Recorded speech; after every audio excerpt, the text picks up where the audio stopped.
All eyes will be on Vladimir Putin this week, with the Russian president expected to make his first appearance on the world stage since the Wagner insurrection threatened his steel grip on power.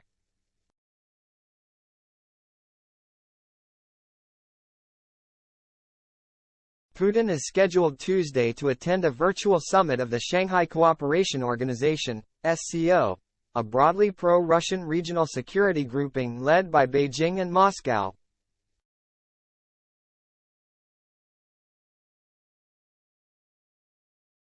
But while the leaders of the nations assembled have so far provided a sympathetic audience for Putin, his appearance, albeit virtually, could offer something of a window as to the extent of their support after last weekend's near crisis.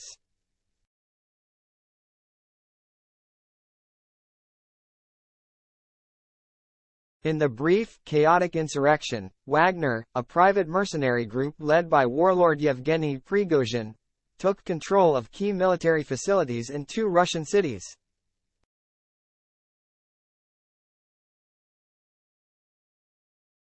As thousands of fighters marched toward Moscow, where the Kremlin deployed heavily armed troops to the streets, it seemed as if civil war was on the verge of breaking out.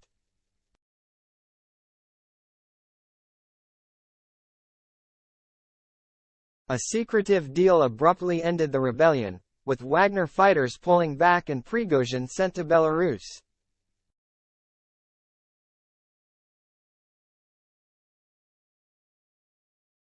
But 1 week later, much remains unclear about the inner workings of the deal, the fate of Wagner, and what this means for Putin's regime.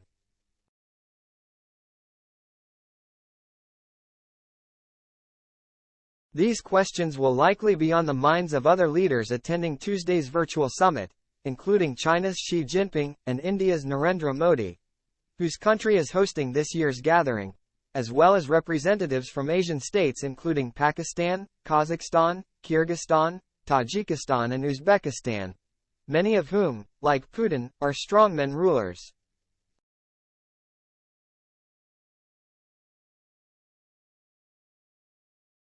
Experts believe Putin will use the forum to project an image of power, and reassure Moscow's partners, and by extension the world, that he remains firmly in control.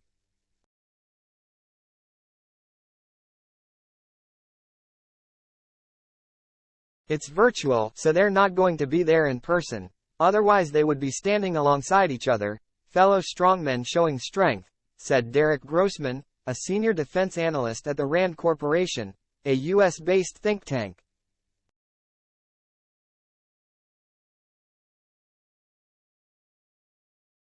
According to Grossman, many of the leaders assembled at the summit look to Russia and China almost as models for how they want to run their societies as authoritarian regimes.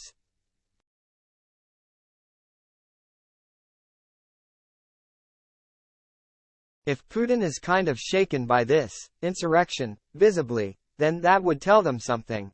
That even the strongest of strongmen is not necessarily immune to potential insurgencies within their countries, Grossman said.